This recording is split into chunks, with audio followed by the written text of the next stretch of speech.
Class 10th में enter करते ही सबसे बड़ा क्वेश्चन जो हर स्टूडेंट के माइंड में होता है वो है कौन कौन सी बुक्स लेनी होगी, क्या एनसीईआरटी एनफ है या और भी रेफरेंसेस की नीड पड़ेगी, क्वेश्चन प्रैक्टिस कहाँ से करेंगे, कॉम्पिटेंसी बेस्ड क्वेश्चंस कहाँ मिलेंगे।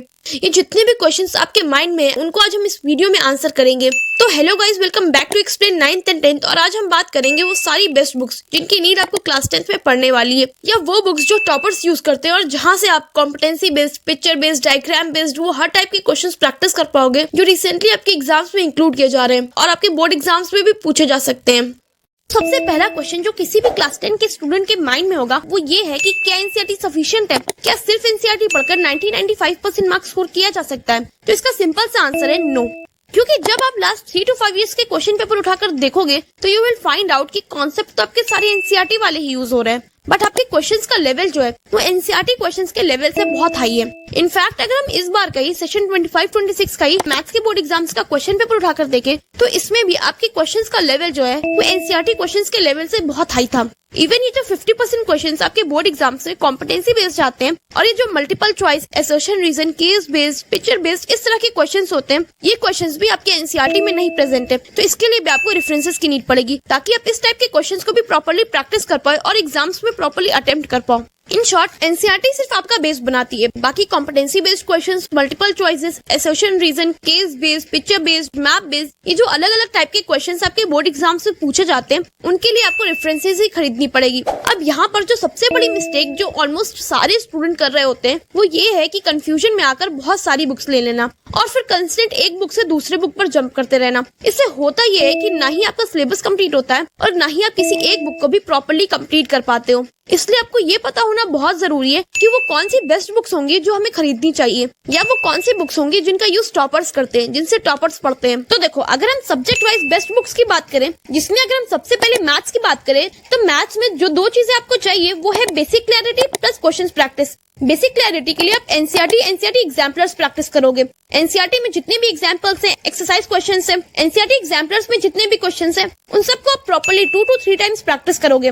एनसीईआरटी और एनसीईआरटी एग्जाम्पलर्स को प्रॉपर्ली प्रैक्टिस करने के बाद जो नेक्स्ट स्टेप होगा वो आपका होगा आर डी शर्मा या आर एस अग्रवाल। दोनों ही बुक बहुत अच्छी हैं, इसलिए दोनों में से आप किसी भी बुक को प्रेफर कर सकते हो। डिफरेंस सिर्फ इतना सा है कि आर डी शर्मा में number of questions R S Agarwal के कंपैरिजन में थोड़े ज्यादा हैं। इनसे प्रैक्टिस करने के बाद जो बोर्ड एग्जाम्स में आपके कॉम्पिटेंसी लेवल क्वेश्चंस आते हैं उनको आप इजीली सॉल्व कर पाओगे।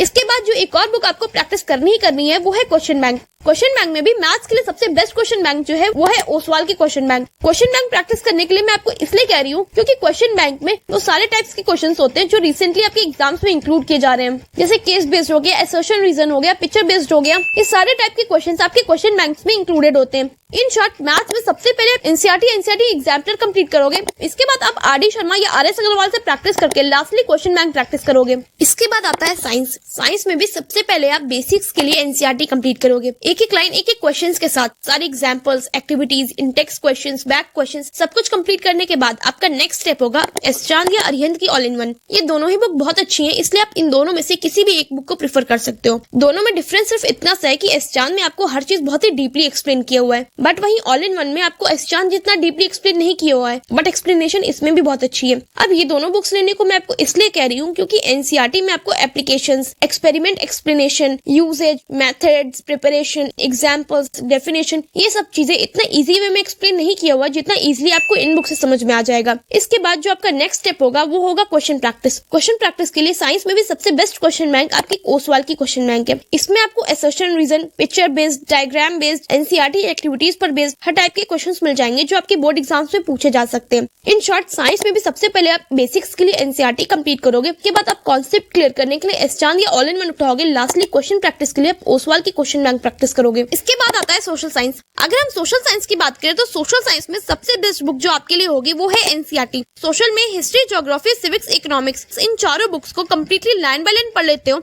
तो इसके बाद आपको किसी भी नेक्स्ट बुक की नीड नहीं पड़ने वाली। बट इफ यू वांट कि आप क्वेश्चन प्रैक्टिस के लिए assertion reason, multiple choices, case based, इन सबको प्रैक्टिस करने के लिए मैं आपको कोई एक बुक रिफर करूं तो इसके लिए सबसे बेस्ट बुक होगी क्वेश्चन बैंक। क्वेश्चन बैंक्स में भी ओसवाल के क्वेश्चन बैंक सबसे बेस्ट है। इसमें आपको assertion reason, case based, multiple choices, map based, picture based हर टाइप के क्वेश्चंस मिल जाएंगे जो आपके बोर्ड एग्जाम से पूछे जा सकते हैं। इन शॉर्ट, सोशल साइंस में सबसे पहले आप एनसीईआरटी को पूरा लाइन बाय लाइन कंप्लीट करोगे, इसके बाद आप डायरेक्टली क्वेश्चन प्रैक्टिस करने के लिए ओसवाल के क्वेश्चन बैंक प्रैक्टिस करोगे। इसके बाद आता है इंग्लिश और हिंदी। इंग्लिश हिंदी की बात करें तो इंग्लिश हिंदी दोनों में ही बिल्कुल सेम स्ट्रैटेजी यूज होगी। इंग्लिश में पहले आप इंग्लिश की एनसीईआरटी यानी फर्स्ट राइट और फुटप्रिंट पढ़ोगे। इसी तरह हिंदी में पहले आप हिंदी की एनसीईआरटी यानी कोर्स ए के लिए क्षितिज और कृतिका और कोर्स बी के लिए स्पर्श और संचयन पढ़ोगे। एनसीईआरटी को पूरा लाइन बाय लाइन पढ़ने के बाद आपका नेक्स्ट स्टेप होगा क्वेश्चन प्रैक्टिस। क्वेश्चन प्रैक्टिस के लिए आप क्वेश्चन बैंक सॉल्व करोगे। इंग्लिश हिंदी दोनों में ही आप लिटरेचर सेक्शन अपना ओसवाल से प्रैक्टिस करोगे। इसी तरह ग्रामर, रीडिंग सेक्शन और राइटिंग सेक्शन की बात करें तो इंग्लिश हिंदी दोनों के लिए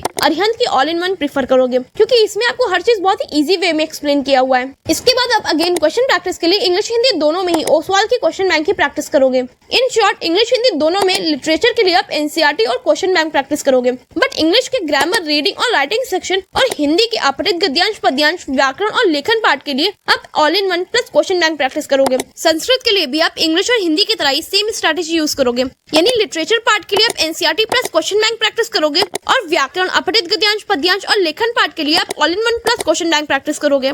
ये सारी वो बेस्ट बुक्स हैं जिनकी नीड आपको क्लास 10 की जर्नी में पढ़ने वाली है, बट इसमें भी जो सबसे इंपॉर्टेंट चीज है वो ये है कि किसी भी सब्जेक्ट के लिए सबसे पहले आप एनसीईआरटी पढ़ोगे, इसके बाद ही आप किसी रेफरेंस बुक या क्वेश्चन बैंक प्रैक्टिस करोगे। नेक्स्ट वीडियो में हम बात करेंगे कि क्लास 10 की सेशन 2026-27 का सब्जेक्ट वाइज सिलेबस क्या है। तब तक के लिए वीडियो को लाइक कीजिए, फ्रेंड्स के साथ शेयर कीजिए और कमेंट में बताइए कि आप इनमें से कौन कौन सी बुक्स लेने वाले हो। और हाँ, चैनल को सब्सक्राइब करना मत भूलना।